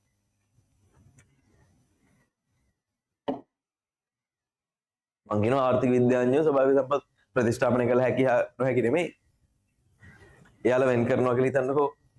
මම කියනවා වෙන මොකක් වෙන මොනවාම හරි දෙයක්. මම කියනවා ස්වභාවික සම්පත් ගස් සහ වැල් ලෙස ගස් සහ වැල් ලෙස මේ නිර්වචනය කරනවා කියලා කියනවා. ඉතින් මං කියන එක වැරදි. හරි හෝ වැරද්ද? ආර්ථ විද්‍යාඥයෝ කියනවා කියලා කියන්නේ ඒක ඔප්පු කරන්න පුළුවන් ප්‍රකාශයක්. එහෙනම් ඒකත් යථානුරූපී ප්‍රකාශයක්. ඊළඟ එක පරිසරයේ හිඟ සම්පත්තකට උදාහරණයක් වේ. මොන ප්‍රකාශයක්ද? යථානුරූපී ප්‍රකාශයක්. හරි? ඒක ඔප්පු කරන්න පුළුවන්. ඊළඟ එක අසීමිත උවමනා සපුරාලීම සඳහා ආර්ථිකයක් සතු ඇත්තේ සීමිත සම්පත් ප්‍රමාණයකි. ඔව් ඇත්ත. යථානුරූපී ප්‍රකාශයක්. වර්තමානයේ ශ්‍රී ලංකාවේ උද්දමන අනුපාතිකය අංක 1 සංඛ්‍යාවකි. ඉතින් අංක 2ක්ද 3ක් වුණත් අපිට ගැටලුවක් නැහැ. අපිට ඒක ඔප්පු කරන්න පුළුවන් බෑද කියන එක විතරයි අපි මෙතෙන්දී හිතන්නේ. එහෙනම් මේ ප්‍රකාශය යථානුරූපී ප්‍රකාශයක් කියන පස්වෙනි එක බලන්න. ආදායම අසමාන ලෙස බෙදී යාම අසාධාරණ වේ. ළමයි සාමාන්‍යයෙන් ලෝකයේ ධනවාදය සහ සමාජවාදය වගේ කතන්දරක් තියෙනවා. හරි? සමහර මිනිස්සෙක් කියන්න පුළුවන් එක්කෙනෙක් කියනවා ඉතින් ආදායම අසාධාරණව බෙදලා ගියට කමක් නැහැනේ. මොකද මං ඉගෙන ගන්න කාලේ මම පැය 16ක් පාඩම් කරා දවසකට. පැය 16ක් පාඩම් කරා. ඔයා පැය කීයක් පාඩම් කරාද? අනිත් කෙනාගෙන් අහනවා එයාගේ ආදායම අඩුයි. එයා කියනවා මම පැය 2යි පාඩම් කරේ යන්නේ. අර මම පැය 16ක් පාඩම් කරා. මට හම්බ වෙනවා ලක්ෂ 4ක් විතර. ඔයාගේ පඩිය කීයද? මට 40000ක් විතර. මෙයා කියන්න පුළුවන් ඔව් ඒක සාධාරණයි. මම ගොඩක් මහන්සිලා ගොඩාක් කට්ටක් කාලා තමයි කන්න බොන්න නැතුව මම ඉගෙන ගත්තා. මෙයා කියනවා අනේ එමය කියලා බෑනේ. හරි එතකොට මෙයා කියන කතාවත් එක පැත්තකින් ගත්තාම හරි. මෙයා කියනවා මෙහෙම. සල්ලි අඩුවෙන් හම්බ වෙන කෙනා කියනවා මෙහෙම. මට මේ කාලේ ප්‍රශ්න වගේක් ආවා. අනිත් එක මට දැනෙන්නේ බඩගින්න, එයාට දැනෙන්නේ බඩගින්න. නේ? එහෙනම් එයාට හම්බෙන ගානම මටත් හම්බෙන්න ඕනි කියලා එයා හිතනවා. ඇයි? එයාත් මිනිස්සෙක් මාත් මිනිස්සෙක්. මං හොඳට ඉන්න ඕනේ නැද්ද කියලා එයා සමාජයෙන් අහනවා. හරි. එතකොට එක පැත්තකින් ගත්තාම මෙයා කියන කතන්දරෙත් හරි. මෙයා කියන කතන්දරෙත් පොඩි හරියක් තියෙනවා. ඉතින් ඒතර මේවල ප්‍රකාශ ළමයි ඔප්පු කරන්න පුළුවන් ප්‍රකාශද බැරි ප්‍රකාශද? මේක ඔප්පු කරන්න බෑ. ආදායම කොහොමද බෙදලා යන්නේ? සමානව බෙදලා යනකොට තව කෙනෙක්ට අසාධාරණ වෙන්න පුළුවන්. අසාධාරණව බෙදලා යනකොටත් කෙනෙක්ට අසාධාරණ වෙන්නේ. ඒක තීරණය වෙන්නේ තමන් හිතන විදිහ අනුව. ඒක තීරණය වෙන්නේ තමන් හිතන විදිහ අනුව අනිවාර්යයෙන්ම. එහෙනම් අපි කියන එකත් මොනවාද? ඒකත් කෙලින්ම අභිවතානුරූපී ප්‍රකාශ. එහෙනම් පහ තමයි උත්තරේ. තුන්වෙනි එක බලන්න පහත් සඳහන් දෙය අතුරින් යථානුරූපී ප්‍රකාශය කොහොමද කියලා අහනවා. දැන් මේක නම් මෙහෙමයි චූටි පොඩි කතන්දරයක් හදනවා. ඔය අගට යුතුය කියලා ඉවර වෙනවා නම් බහුත ගොඩක් ඔක්කොම නෙමෙයි ගොඩක් ඒවා. ඒ සාමාන්‍ය එක ප්‍රකාශයක් තියෙනනේ. හිඟකම හේතුවෙන් තේරීමක් සිදු කළ යුතුය කියලා. ඒ ප්‍රකාශය නම් ළමයි ඉකෝන වලින් එන කතන්දරයක් නේද? ඒකෝල ඒක යථානුරූපී ප්‍රකාශයක්. හරි. නමුත් ඒ හැර ගොඩක් ප්‍රකාශ ඔය යුතුය කියලා අවසන් වෙනවා නම් ඒවා අපිට ගන්න පුළුවන් අභිමතානුරූපී ගණයට. දැන් මේක අහලා තියෙන්නේ යථානුරූපී ප්‍රකාශය මොකක්ද කියන්නේ? විධායක ජනාධිපති ක්‍රමය අහෝසි කළ යුතුය. ඒක මං හිතන එක. තව කෙනෙක් කියනවා නෑ අහෝසි නොකළ යුතුය. එහෙනම් අභිමතානුරූපී අයවැය ලේඛනයේ හිඟගේ අඩු කළ ගත යුතුය. මං කියනවා නෑ එහෙම කරගන්න ඕනේ නෑ. අභිමතානුරූපී රජයේ බදු අඩු කර ජනතාවට සහන ලබා දිය යුතුය. නෑ මම කියනවා රජයේ බදු අඩු කරලා සහන ආධාර ලබා දෙන්න ඕනේ නෑ. ඒව තව ව්‍යාපෘති කරන්න. හරි. අභ්‍යන්තර ප්‍රකාශයක් 4 කාබනික පොහොර සංකල්පය හකුලා ගත යුතුය. තව කෙනෙක් කියනවා නෑ නෑ මේ ඇත්ත මේක හොඳයි. කාබනික පොහොර හොඳයි කියලා කෙනෙක් කියනවා. තව කෙනෙක් කියනවා මේ කාබනික පොහොර හොඳ නෑ රටට හොඳ නෑ. මිනිස්සුන්ට හොඳ නෑ අපේ ළමයින්ට හොඳ නෑ කියලා කියනවා. ඒ කියන්නේ අභිමතානුරූපී ප්‍රකාශය. 19 වෙනි ව්‍යවස්ථා සංශෝධනය මගින් විධායක බලතල අඩු කරන ලදී. ඒක නම් අපිට බලන්න පුළුවන්. ඒක ළමයි බලන්න දෙයක් නේ කියන්නේ. 19 වෙනි සංශෝධනය බැලුවා. ඒකෙදි මොකද කරේ? ජනාධිපති කෙනෙකුගේ තියෙන අර විධායක ජනාධිපති කියලා කියන කතන්දරය අහෝසි කළා. හරි බලය අඩු කරගත්තා. හරි මතකද ශ්‍රී ලංකාවේ එහෙම එකක් වුණා 2015 2019 කාලේ මට මතක විදිහට ඒක උනේ. ඉතින් ඔව් ඉතින් එතකොට මේ ඒ මගින් විධායක බලතල අඩු කරගත්තා. ඉතින් ඒව ඇවිල්ලා යථානුරූපී කතන්දරයක්. එහෙනම් ඒක තමයි උත්තරේ 5 වෙනි එක උත්තරේ 3ට 5.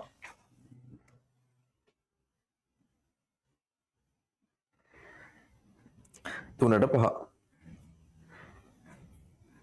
3ට 5. 3ට 5. හරි. දැන් ඔන්න අද අපි කතා කළා මොනවද? යථානුරූපී ප්‍රකාශ සහ අභිමතානුරූපී ප්‍රකාශ. හරි. යථානුරූපී ප්‍රකාශ සහ අභිමතානුරූපී ප්‍රකාශ අපි කතා කරා. දැන් කතා කරන්න යන්නේ අද අපි කතා කරන්න බලාපොරොත්තු වෙන අන්තිම කොටස. මොනවද? සූක්ෂම ආර්ථික විද්‍යාව සහ සාර්වාර්ථික විද්‍යාව කියලා කියන්නේ. ආර්ථික විද්‍යාවේදී කතා කරන ප්‍රධාන කොටස් දෙකක්.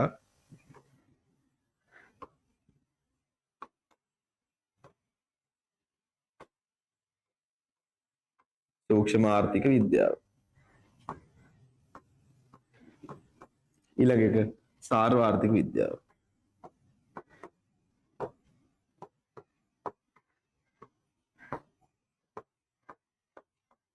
සූක්ෂම ආර්ථික විද්‍යාව සහ සාර්වාර්ථික විද්‍යාව. මෙන්න ආර්ථික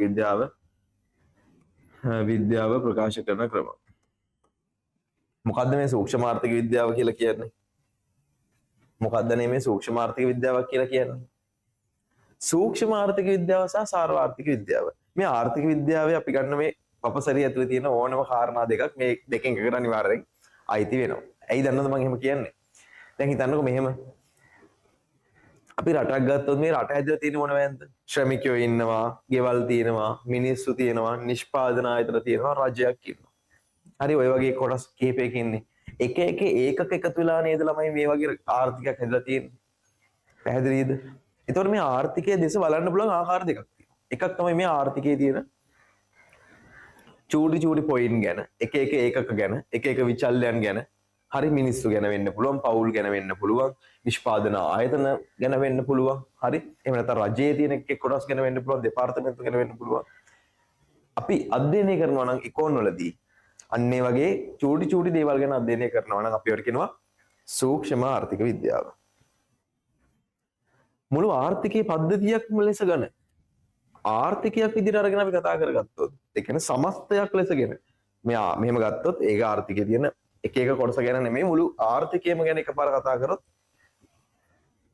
ඒකට අපි කියනවා සාර්වාර්ථික විද්‍යාව. හරි? පටල ගන්න එපා. ඒක තීරණය වෙන්නේ අපි ආර්ථික දේශ බලන ආකාරයෙන්. හරි ඔයා මෙන්න මේ කරුණ ඉගෙන ගන්න හොඳට ප්‍රමාණවත්. ඔයා ආර්ථික විද්‍යාව ඇතුළේදී මේ දින අපේ ආර්ථිකේ නම් හරි මේ මුළු ආර්ථිකයම ගැන කතා කරනවා නම් එක මොහොතක ඒවා තමයි සාර්වාර්ථික විද්‍යාවට අයිති වෙන්නේ. මේ ආර්ථිකය ඇතුළේ තියෙන එක් කරුණු ගැන චූටි පොයින්ට් ගැනවා හයිලයිට් කරනවා නම් මොනවාද ඒක? ඒක තමයි සූක්ෂම ආර්ථික විද්‍යාව කියලා කියන්නේ. දැන් අත ගැන ගත්තොත් අතේ තියෙන මුළු අතම ගැන කතා කරොත් ඒක මොනවාද? සාර්වාර්ථික විද්‍යාව. මේ අතේ තියෙන එක ඇඟිල්ල ගැන කතා කරොත්, අල්ල ගැන කතා කරොත්, ඒ වගේ ඒවා කතා කරොත් මොනවාද ඒවා? සූක්ෂම ආර්ථික විද්‍යාව කියන ගණයට තමයි අයිති වෙන්නේ. හරි. ඔයා මේ පොයින්ට් එක ඉගෙන ගත්තා නම් හරියටම හරි. මෙහෙම ලියාගමුකෝ සූක්ෂම ආර්ථික විද්‍යාවට. ආර්ථිකයේ ඇති එක් විචල්යන් පිළිබඳව ආර්ථිකයේ ඇති එක් විචල්යන් පිළිබඳව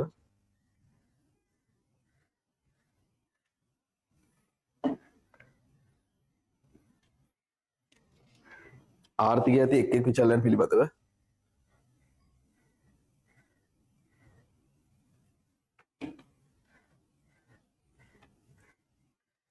ආර්ථිකයේ ඇති එක් විචල්යන් පිළිබඳව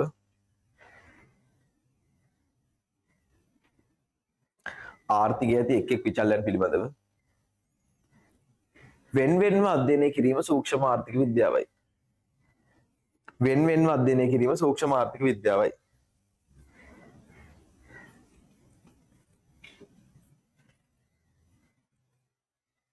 වෙන්වෙන්ව අධ්‍යයනය කිරීම සූක්ෂම ආර්ථික විද්‍යාවයි.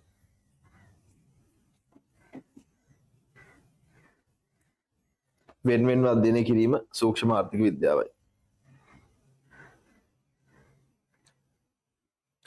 සූක්ෂම අනිවාර්යෙන් තියෙනවා සූක්ෂම ආර්ථික විද්‍යාවකින් ආර්ථික පද්ධතියක් තුළ සිටින පාරිභෝගිකයන්, ශ්‍රමිකයන්, නිෂ්පාදන ආයතන හා ආණ්ඩුව වගේ එක් අංශ පිළිබඳව එයාලා සහ එයාලගේ හැසිරීම පිළිබඳව විග්‍රහ කරනවා කියලා කියනවා.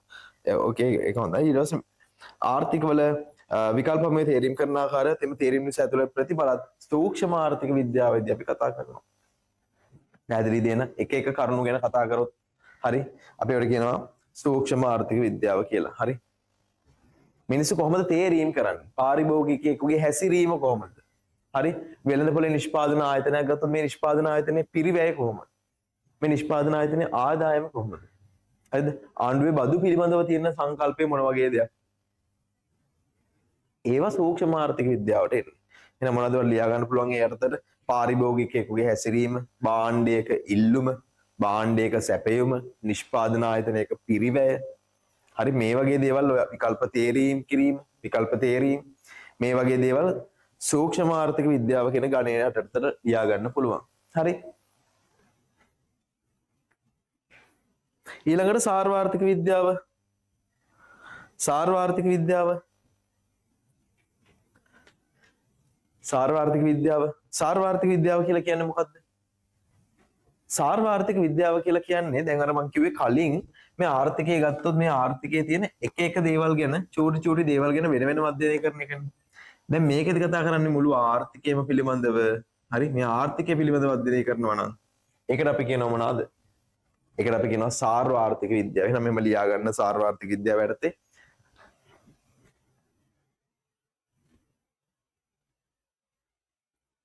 ආර්ථික පද්ධතියම සමස්තයක් ලෙසගෙන ආර්ථික පද්ධතියම සමස්තයක් ලෙසගෙන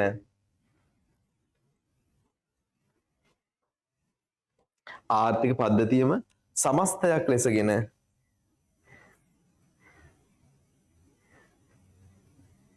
ආර්ථික පද්ධතියම සමස්තයක් ලෙසගෙන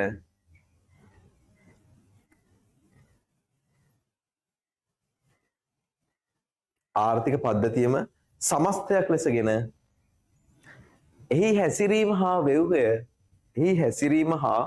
ව්‍යවහය අධ්‍යයනය කිරීමයි.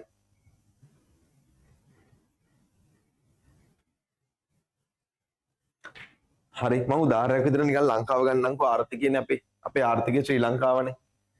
හරි මේ හිතන්නකෝ දැන් මම ලංකාවට දැන් මම කතා කරොත් ගෙවුම් ශේෂ එහෙම නැත්නම් විදේශ විනිමය අනුපාතිකය. දැන් මේ ඩොලර් එක කියලා කියන එකනේ. අපි හිතමුකෝ නිකන් ඩොලර් එක යගේ වගේ. ඒ වගේ තියෙනවා කීපයක් මොනවාද? විදේශ විනිමය අනුපාතිකය. අපේ රට විදේශ මුදල් එක කොහොමද හුවමාරු වෙන්නේ කියලා කියන අනුපාතය. I think විදේශ මුදල් එක හුවමාරු වෙන අනුපාතය ළමයි ඒක කෙනෙක්ට පුද්ගලයෙක්ට නිෂ්පාදන ආයතනයකට මට එහෙම අදාළ දෙයක්ද එහෙම නැත්නම් හැමෝටම අදාළ දෙයක්ද? ඒක හැමෝටම අදාළ දෙයක්. කාටද? හැමෝටම අදාළ දෙයක්. එහෙනම් ඒ කියන්නේ මුළු රටක් ගත්තොත් රටට ආර්ථිකයටම බලපාන කතන්දරයක් තමයි ඒ කියන්නේ මොනවද? ඒ කියන්නේ අපි කියන එකට සාර්වාර්ථික සංකල්පයක්. හරි? ජනගහනය කියලා කියන්නේ මුළු රටටම අදාළව ඒවත් සාර්වාර්ථිකයට බලපාන කතන්දරයක්. ඒත් එක්කම පොලි අනුපාතිකය, උද්දමන අනුපාතිකය, ඒවා මට උද්දමන අනුපාතිකය එකක්. හරි? ඔයාට එකක්, මංචි කම්පැනියට එකක්, රජයට එකක්. එහෙමද නැහැ උද්දමන අනුපාතිකය හැමෝටම එකයි ළමයි. පැහැදිලිද? නම් උද්දමන අනුපාතිකය, පොලි අනුපාතිකය, මුදල් සැපයුම, හරිද? ශ්‍රම බලකාය, සේවා වියුක්ති අනුපාතිකය, විරැකියාව වගේ දේවල් ඒ සඳහා උදාහරණ විදිහට අපිට ගන්න පුළුවන්. පැහැදිලිද? මම හිතනවා ඔයාලට මම කිව්ව දේ තේරුණා කියලා. සූක්ෂම ආර්ථික විද්‍යාව කියලා කියන්නේ මේ ලොකුවට තියෙන එකක චූටි චූටි කැලියක් දෙන එක. සාර්වාර්ථික කියලා කියන්නේ මේ ලොකුවට තියෙන එක සම්පූර්ණයෙන් ඒක ගැනම අධ්‍යයනය කරන එක. එක කොටස් ගැන කතා කරොත් සූක්ෂම, සමස්තය ගැන කතා කරොත් සාර්ව. හරි? එක කොටස් නම් සූක්ෂම, සමස්තය නම් සාර්ව. එහෙම මතක තියාගන්න. එතකොට ඔයාලට ඔක ලේසි. උදාහරණ ලියා ගන්න පොලි අනුපාතිකය, මුදල් සැපයුම, උද්දමන අනුපාතිකය, විරැකියාව ඒ වගේ දේවල් එතෙන්ට ගන්න පුළුවන්.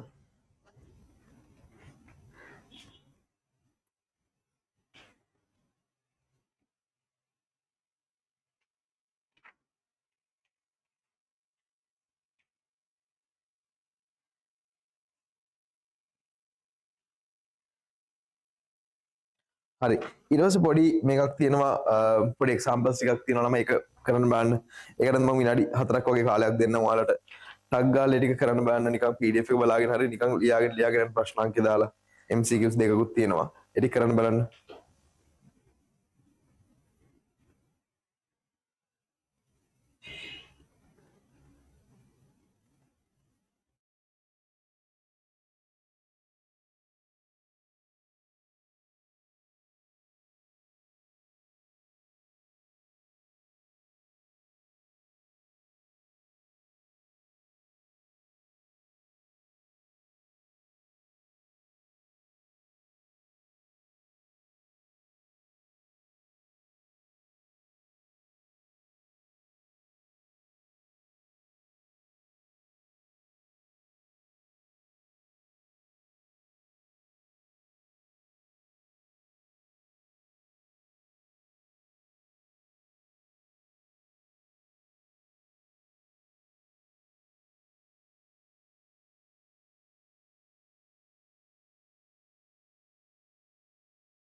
දාගත්ත නේද ටික?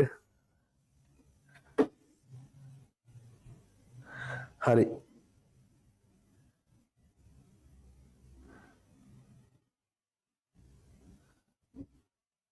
හරි නේද?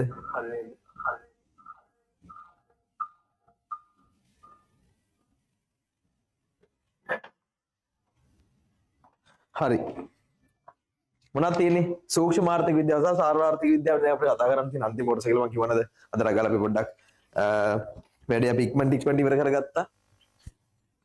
සූක්ෂම ආර්ථික විද්‍යාව කියලා කියන්නේ මම කිව්වා ආර්ථිකයේ තියෙන එක් එක් ඒකකයන් පිළිබඳව වෙන වෙනම අධ්‍යයනය කරන එක. ඒතර මේ සාර්වාර්ථික විද්‍යාව කියන්නේ මොකද්ද? සාර්වාර්ථික විද්‍යාව කියලා කියන්නේ ආර්ථික පද්ධතියම සමස්තයක් ලෙසගෙන ඒකේ තියෙන ව්‍යුහය හා හැසිරීම ගැන අධ්‍යයනය කරන එක. හරි දැන් ලංකාව ගැන අපි ගත්තොත් සමර්ථ ආර්ථිකය ලංකාව කියලා සේවා වියුක්ති අනුපාතිකය, උද්දමන අනුපාතිකය, පොලි අනුපාතිකය, රටේ මුදල් සැපයීම, විරැකියා මට්ටම්, සේවා වියුක්ති අනුපාතික ඒවා රටටම අදාළවනේ අපි බලන්නේ. එහෙනම් ඒවා සූක්ෂම ආර්ථිකය. මේ ඇතුළේ ඉන්න එක පාරිභෝගිකයෙක් ගැන, එක නිෂ්පාදන ආයතනයක් ගැන, එක භාණ්ඩයක් ගැන වගේ මේකේ තියෙන එක එක විචල්යන් ගැන වෙන වෙනම අධ්‍යයනය කරොත් අපි එකට කියනවා සූක්ෂම ආර්ථික විද්‍යාව කියලා. හරි. එතකොට එහෙනම් බලමු මේ දීලා තියෙන ප්‍රකාශ ටික මොනවද කියලා. රාජ්‍ය වී සඳහා නව පාලන මිලක් ප්‍රකාශයට පත් කරනවා. හරි. වී කියලා කියන්නේ එක භාණ්ඩයක් විතරයි භාණ්ඩ තුනේ. එහෙනම් ඒක සූක්ෂම ආර්ථික විද්‍යාව කියන ගණයට යනවා. දෙවෙනි එක ශ්‍රී ලංකාවේ උද්දමන අනුපාතිකය ඉහළ යාම. උද්දමන අනුපාතිකය කියලා කියන්නේ අපේ සමස්ත ආර්ථිකයේම පොදු වූ කතන්දරයක්. එහෙනම් ඒක අපිට සාර්ව කියන ගණනයට ගන්න පුළුවන්. ඊට පස්සේ රුපියලේ අගය වෙනස් වීම ගැන කතා කරනවා. ඒකත් මොනවාද? සාපේක්ෂ වෙනස් වීමක්. ඒකත් අපිට සාර්ව කියන ගණයට ගන්න පුළුවන්. හරි. සහල් සඳහා නව පාලන මිලක් ප්‍රකාශයට පත් කරනවා. ඉතින් සහල් සඳහා නව පාලන මිලක් ප්‍රකාශයට පත් කරාම ඒක සහල් වලට විතරක් ළමයි අයිති වෙන්නේ. සමස්ත භාණ්ඩ හා සේවා ඔක්කොටම නෙමෙයි මේක අදාළ වෙන්නේ. එහෙනම් ඒක සූක්ෂම කියන ගණයට අපි ගන්නවා. මෝටර රථ ආනයන තීරුබදු හෙළනැංවීමක් ගන්න පුළුවන්. සූක්ෂම ගණයට ඒක මෝටර රථ සඳහා පමණයි බලපාන්නේ. හරි. ඊට සේවා වියුක්ති අනුපාතිකයේ ඉහළ යාමක් දකින්න තියෙනවා. ඉතින් ඒවා සාර්ව. සේවා වියුක්ති අනුපාතිකයේ ඉහළ යාමක් තියෙනවා නම් ඔව් පහළ යාමක් තියෙනවා වෙන්න පුළුවන්. ඒ දේවල් අපි මෙතනදී කතා කරන්නේ සූක්ෂමද සාර්වද කියලා. ඉතින් සාර්ව ගණයට තමයි ඒවා වැටෙන්නේ. එතන MCQs දෙකක් තියෙනවා. අභිමතානුරූපී ආර්ථික විද්‍යාව සහ යථානුරූපී ආර්ථික විද්‍යාව අතර පවතින මූලික වෙනස බලන්න මොනවද? ඒක මේ අභිමතානුරූපී ප්‍රකාශ ගණයට මේ අදාළ වෙන දෙයක්. අර කලින් අපි කතා කරපු concept එකේ ප්‍රශ්නයක් තමයි එතන දීලා තියෙන්නේ. අභිමතානුරූපී ආර්ථික විද්‍යාව විස්තරාත්මක විශ්ලේෂණයක් ලබා දීමත් යථානුරූපී ආර්ථික විද්‍යාව ප්‍රතිපත්තිමය නිර්දේශයක්. එහෙමත් නෙමෙයි එතන නේද? අපි බලමු ඉස්සරහට ගිහලා මොකද කියලා. යථානුරූපී ආර්ථික විද්‍යාව කරුණු මත පදනම් වීමත් අභිමතානුරූපී ආර්ථික විද්‍යාව සාර ධර්ම මත පදනම් වීමත්ය.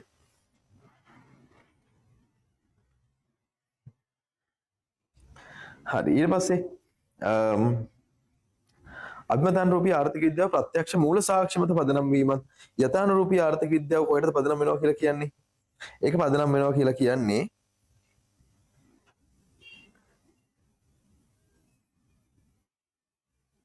එතර ඒක පදනම් වෙන්නේ මොනකටද ළමයි?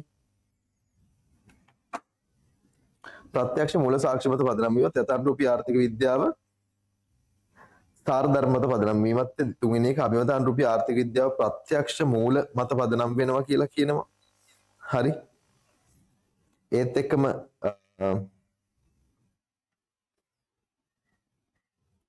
එයාලක් ඉන්නවම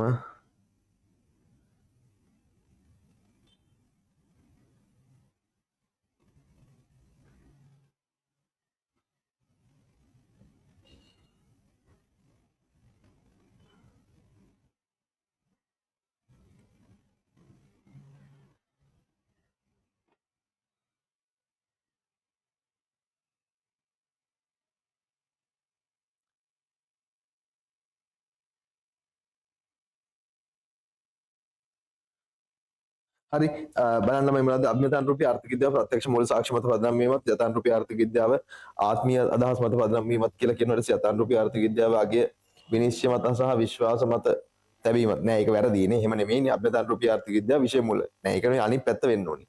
යථානුරූපී ආර්ථික විද්‍යාව ආචාර ධර්ම කෙරෙහි අවධානය යොමු කිරීමත් නෑ. ඒකත් වැරදිනේ.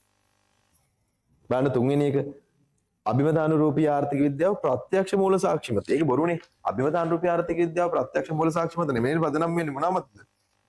විෂය කරුණුවත. එහෙනම් දෙක තමයි උත්තරේ. යථානුරූපී ආර්ථික විද්‍යාව කරුණුවත පදනම් වීමත්, අභිමතානුරූපී ආර්ථික විද්‍යාව සාර ධර්ම මත පදනම් වීමත්. එහෙනම් ඒ වගේ උත්තර තෝරනකොට මේ ප්‍රශ්න පහම කියවන්න ඔයා. පහම කියලා තමයි ගැළපෙන එකම තෝරගන්න ඕනේ. දෙවෙනි එක බලන්න, පහත දැක්වෙන දෑ අතුරින් කවරක් සාර්ව ආර්ථික විද්‍යාත්මකද වේද කියලා අහනවා. පෙදරේරුවන්ට වඩා සාර්ව ආර්ථික විද්‍යාත්මක, හරි, සාර්ව ආර්ථික විද්‍යාත්මක සාධක බලන්නේ පෙදරේරුවන්ට වඩා ජල කාර්මිකයෝ වැඩි ආදායමක් උපයති. පෙදරේරුවද ජල කාර්මිකයෝද කියලා කතා කරන්නේ සූක්ෂම ආර්ථික විද්‍යාවේදී නේද? ඇයි ඒ ආර්ථිකයේ ඉන්න සියලුම කට්ටිය නෙමෙයි මේ එක කොටාසයක් ගැන විතරනේ කතා කරන්නේ. එහෙනම් එක සූක්ෂම ආර්ථික විද්‍යාත්මක, ඊළඟ එක දෙක පොදු මිල මට්ටම ඉහළ යාමට බලපාන හේතු. අන්න ඒක නම් ටිකක් හරි. තියලා යමු බලන්න ඉස්සරහට. එළවලු මිල ඉහළ යාම. එළවලු මිල සූක්ෂමද සාර්වද? අනිවාර්යෙන් මේක සූක්ෂම. ජාතික ආර්ථිකයට ගෙවතුවගාවෙන් ලැබෙන දායකත්වය හතරවෙනි එක. ජාතික ආර්ථිකයට ගෙවතුවගාවෙන් ලැබෙන දායකත්වය එකත් තමයි මොනවාද? සූක්ෂම එක කොටසක් විතරයි. වතුකම්කරුවන්ගේ වැඩුප් අනුපාතික. වතුකම්කරුවෝ ගැන විතරයි කතා කරන්නේ, සියලුම ශ්‍රමිකයෝ ගැන නෙමෙයි. එහෙනම් උත්තරේ දෙක. පොදු මිල මට්ටම ඉහළ යාමට බලපාන හේතු කියලා කියන කොටස. හරි, පොදු මිල මට්ටම ඉහළ යාමට බලපාන හේතු කියලා කියන කොටස. හරි. එතකොට එහෙනම් අපි මේ දක්වා කතා කළා. හරි. මේක තමයි මට අද මේ දවස් දෙක තුලදී මට කතා කරන්න අවශ්‍ය වුණ කරුණ අපි දැන් මේ වෙනකොට කතා කරලා ඉවරයි. මේ දවස් දෙක තුලදී අපි කතා කරන්න අවශ්‍ය වුණ කරුණු ටික අපි මේ වෙනකොට කතා කරලා ඉවරයි. මොනවාද? ආර්ථික විද්‍යාව විද්‍යාවක්ද කලාවක්ද? විද්‍යාවන්ගේ සමාජ විද්‍යාවට අදාළ වෙන්නේ ස්වභාවික විද්‍යාවට අදාළ වෙන්නේ. ස්වභාවික විද්‍යාවන්ගේ ඇයි ආර්ථික විද්‍යාව රැජින ලෙස සැලකන්නේ? හරි, ආර්ථික විද්‍යාවේදී භාවිතා කරන්නේ සාධක පාලනය කිරීමක්ද උපකල්පනද? උපකල්පන නම් මොනවාද උපකල්පන? හරි. ඔය තමයි අපි ආර්ථික විද්‍යාවේදී මූලිකව කතා කරන්නේ. ඊට පස්සේ අපි කතා කරා ආර්ථික විද්‍යාවේ හොඳ නිර්වචනයක් අපි හදාගත්තානේ. නිර්වචනයක් හදාගත්තා. මොනවාද? සීමිත සම්පත් සහිත සමාජයක අසීමිත උවමනාවන් ඉටු කර ගැනීමට කටයුතු කිරීමේදී නිෂ්පාදනය, බෙදා හැරීම හා පරිභෝජනය වැනි ක්‍රියාකාරකම් කිරීම. හරි. ඒක හොඳ නිර්වචනයක් එක්ක. ඊට පස්සේ අද දවසේ අපි කතා කරා මොනවාද? යථානුරූපී ප්‍රකාශ සහ අභිමතානුරූපී ප්‍රකාශ කියලා ආර්ථික විද්‍යාවේ කතා කරන මේ ප්‍රකාශ වර්ග දෙකක්. මේ දෙක ගැන හරි නිසි අවබෝධයක් ඔයාලට මම මේකදී ලබා දුන්නා කියලා මම හිතනවා. දෙවැනි කාරණාව තමයි අපි කතා කරපුවද සූක්ෂම ආර්ථික විද්‍යාව සහ සාර්ව ආර්ථික විද්‍යාව. සූක්ෂම ආර්ථික විද්‍යාව කියලා කියන්නේ ආර්ථිකයේ චූටි කොටස් ගැන වෙනම කතා කරන එක. සාර්ව ආර්ථිකය කියන්නේ සමස්තයක් ලෙසගෙන ඒකේ හැසිරීම ගැන අපි කතා කරන එක. පැහැදිලි නේද? එතකොට එහෙනම් අපිට දැන් ආර්ථික විද්‍යාව කියන්නේ මොකද්ද කියන තැනට වෙනකන් අපි කතා කරලා තියෙනවා. ආර්ථික විද්‍යාව කියන්නේ මොකද්ද කියන තැනට අපි කතා කරලා තියෙනවා. මේකට අදාළ වෙන වපසිරේ චුට්ටක් අපි හදාගෙන තියෙනවා. හරිනේ. ආර්ථික විද්‍යාව යනු මොකක්ද? මොකක්ද ආර්ථික විද්‍යාව කියලා කියන්නේ? මොනවද මේකේ භාවිතා වෙන ප්‍රකාශ වර්ග? හරි, ඔය ටික අපි කතා කරගෙන තියෙනවා. ඔයාගේ ඔය සූක්ෂම ආර්ථික විද්‍යාව සහ සාර්ව ආර්ථික විද්‍යාවට තමයි මෙතනින් එහා පැත්තට කතා කරන සියලුම කාරණා අදාළ වෙන්නේ. සාමාන්‍යයෙන් අපි කියන 12 වසරේ තියෙන පළවෙනි පාඩම් හතරක් සූක්ෂම, එතනින් එහා පැත්තට සාර්ව කියලා. හරි. ඒතර ඒ වගේ මේ කතා කරපු කරුණු ටික බැරි කෙනෙක්ට ඉදිරියට යන්න එක හරි අමාරුයි. ඒකෙන් අනිවාර්යෙන් මේ කරුණු ටික මේකේ සතිය රෙකෝඩින් එකත් බලලා මේ සතිය රෙකෝඩින් එකත් බලලා මේ දේවල් ඔක්කොම හොඳට ධාරණය කරගෙන තමයි අපි ඊළඟ කොටසට යන්න ඕනේ නේද? හරි. එතකොට මම හිතනවා එහෙනම් අද දවසේ අපේ කොටස ඉවරයි කියලා. එතකොට මේ දක්වා අපි කතා කළා එහෙනම් ලබන සතියේ බදාදා හවස 4 තමයි ක්ලාස් එක තියෙන්නේ. හරි, ඒ සම්බන්ධව ලබන සතියේ ඉඳන් ක්ලාස් එකට සම්බන්ධ වෙන විස්තර කොහොමද කියලා ඔයාලට දැන් මේ රෙකෝඩින් එක ඇත්තටම ටයිම් එක මාරු කරපු ලොකු ගැටලුවක් වුණා. හරි. ලබන සතියේ ඉඳන් කොහොමද ක්ලාස් එකට ජොයින් වෙන්නේ කියලා කියන එක අපි ඔයාලට දැනුවත් කරන්නම් ළමයි. හරි. එහෙනම් අපි අදට ක්ලාස් එක නතර කරමු. ඔයාලට මොනවා හරි ප්‍රශ්නයක් තියෙනවා නම් හරි මේ රෙකෝඩින්ග්ස් බලන කෙනෙක්ට හරි මේක සම්බන්ධව මොනවා හරි ගැටලුවක් තියෙන තැන් තියෙනවා නම් ඕනම වෙලාවක කතා කරලා අහන්න. හරි, අපේ කන්ටැක්ට් නම්බර්ස් දීලා තියෙනවා. ඒකින්ද කිසිම ගැටලුවක් නැහැ. ඔයාලට කිසිම අවස්ථාවක හිර වෙන්න නැතුව මේක සිලබස් එක ප්ලෑන් කරලා තියෙනවා. අපි ඔයාගේ A level දක්වාම අපි මේ ප්‍රෝග්‍රෑම් එක ලෑස්ති කරලා තියෙනවා. ඒකින්ද කිසිම ගැටලුවක් නැතුව ඔයාලට හරියට පිළිවෙලට තේර ටික ආවරණය කරගන්න පුළුවන්. ඉතින් එහෙනම් අපි අදට ක්ලාස් එක නතර කරමු. හැමෝටම good night, good සර්ණයි.